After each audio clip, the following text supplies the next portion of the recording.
This is Mile High Sports. A familiar face is back on the field for the Denver Broncos here at day 5 at the UCHealth Training Center. Welcome into the Broncos Blitz. I'm Cody Roark, joined alongside by Segars. Zach, today, some good news early in the morning. KJ Hamler placed off of the PUP list, was out here, was working in individual drills. Didn't get to see too much in team just yet.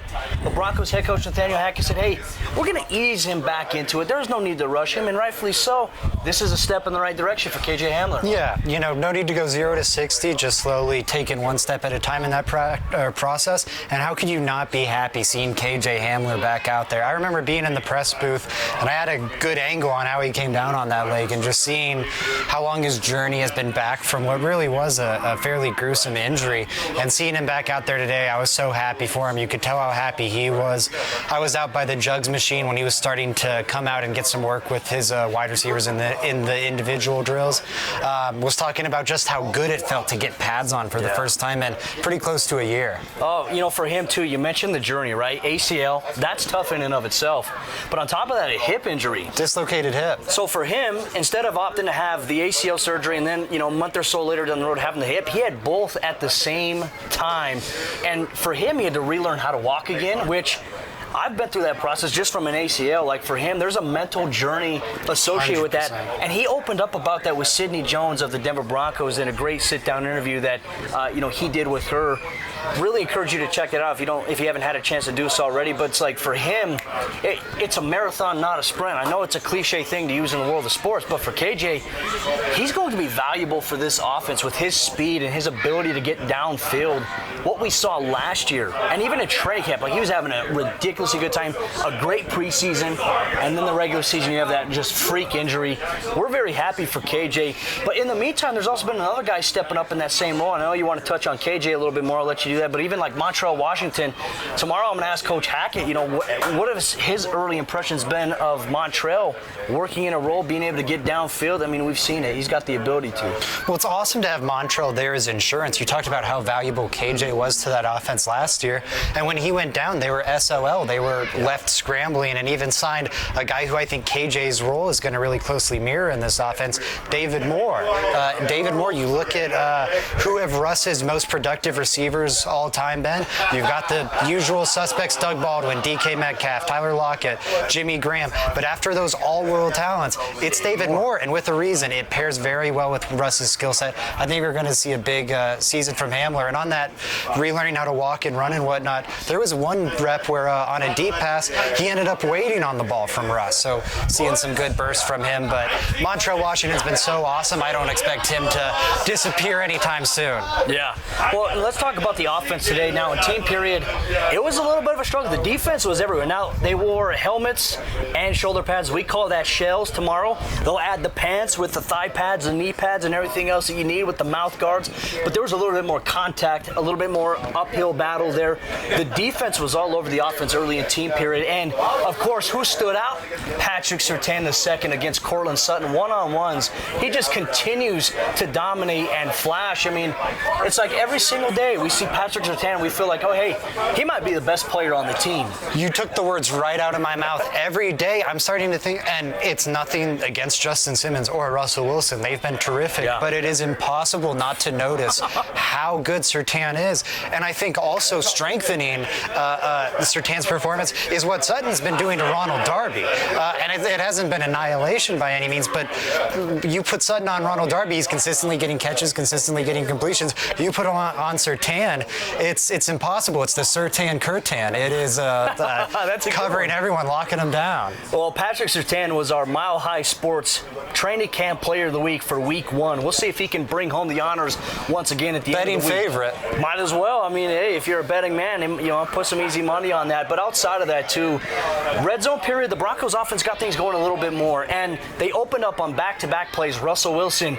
went to Cortland Sutton, who had a step ahead of Patrick Surtain. Surtain got his touchdown. revenge. You know what? And I think a lot of Broncos fans have been worried. They're like, well, with Patrick Surtain, doing these plays against Cortland, is that hurting Court's confidence? No, like Cortland Sutton, even after some of those reps, he gets up, pats his hands, and congratulates Pat, gets back in there and goes and grinds. But they're making each other better. This is, I said it on our close, this is a pay-per-view matchup. Patrick Surtain versus Cortland Sutton. Court's making Pat better. Pat's making Court better. And look, Cortland's going to see some really good cornerbacks this upcoming season. Jalen Ramsey being one of them on Christmas Day. That's a Christmas gift right there. Yeah, absolutely. It's like a scene out of Civil War or something. Like, it's awesome. You got Russ and Cortland Sutton going up against PS2. It's an awesome showdown where, we get the pleasure of watching on a regular basis. That first rep was really nice from Sutton, and then on the very next one, you did notice K'Wan Williams being out as Sang Bassi was filling in, and Patrick Surtain had a mix-up in communication, allowing Jerry Jeudy to get wide open in the back corner of the end zone for an easy pitch and catch touchdown. And Jeudy, another guy that stood out for me today, he's had 3 lights-out practices in a row. He had a really good play, too. He got across the field, caught the ball, but the referee called him out of bounds. So it was a nice play there. Laid out for it. Yeah. But then, we've seen some athletic plays like, hey, can we give a hats off to Josie Jewell, a guy who you don't expect to be super, athletic, elevated to get one hand on the football on a crossing pattern, was able to deflect it. The Broncos defense, I tell you what, they're flying around, but the offense won the day in the red zone period, which is something you like to see. Absolutely. It was a really even practice, I think. Danny was asking me earlier, who's winning so far, offense, defense? I think it's been really competitive, really even on both sides, and that's what you want to see. Jewell had that incredible play you highlighted. So did Caden Stearns. He had one where he was dropping back. I believe he was in a dime roll. He showed up really nice in that role today. Had some nice run stuffs, but had one dropping back in coverage. Had to fully lay out because it was a pretty pass from Rippon, and kind of OBJ'd it to deflect the pass. It was really a nice play.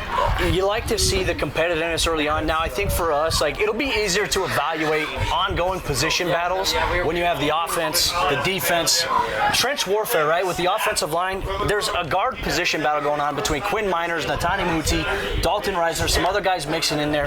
But the physicality standpoint, this is where it's going to really stand out, is when you throw the pads on and you can engage and make contact.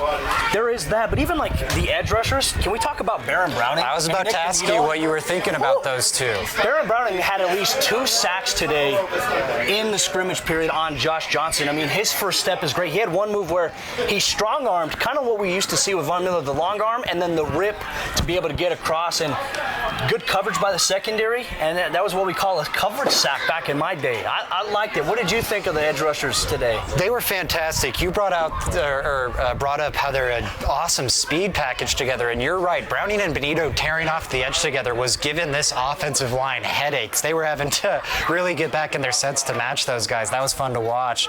And then I thought on the interior, 2 young guys that stood out to me, Uwazurike and Henningsen today. Henningsen had a really easy sack on Josh Johnson that had Justin Simmons yelling at Johnson to throw the ball. You got sacked 3 seconds ago. And Uwazurike, just a mammoth in the middle of that defense, held up really well against the run. There were some reps with him and Purcell both working inside together, and that was a tandem where I'm going, all right, you've got that on the second unit on the interior of your defense.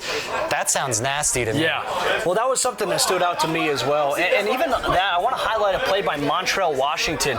He had a play where he's coming across the opposite side of the field, and he had a beautiful toe tap, got both feet in, fantastic concentration and focus, was able to haul it in, and then, you had the starting defense on the side, and they're like, nah, he didn't catch that, The ref comes up, secured it. I'm excited to see what Montrell Washington can continue to do. We're just about a week and a half away from preseason. Not this Saturday, but the next Saturday. The Broncos will host the Dallas Cowboys in Power Field at Mile High. We'll be there to cover the game and break down all the storylines. But, it's a big week next week. It's going to be a little bit of a lighter week because it is game week. So they're going to get in that process.